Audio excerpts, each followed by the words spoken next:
Wala pong pagsala na tayong lahat ay magkasama-sama sa isang pagkakataon.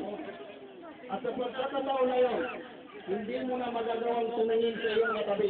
Sapagkat ito na lamang ang iyong isipin kung ano ang iyong haharapin sa hatol. At hatol sa atin, walang paghatol ang hindi bibigyan ng karampatang hatol ayon sa ating ginawa. Kung ang ginawa natin dito sa lupa ay kabutihan at pagsambalahan sa nag-iisang dakilang tagapaglikha, alhamdulillah, napakaswerte po natin. Subalit, kung sa araw ng paghukod, ni hindi ninyo sinulyapan ang Islam, ni hindi ninyo binainalan, Baliw ka talaga. hindi po ninyo binigyan ng pagkakataon ng inyong sarili na makilala ang tunay na dakilang tagapaglikha.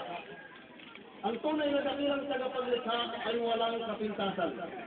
Hindi po siya kumakain, hindi natutulog, at lahat ng kanyang naisin, ito po ay nangyayari. So alhamdulillah, kapag minais ng Allah subhanahu wa ta'ala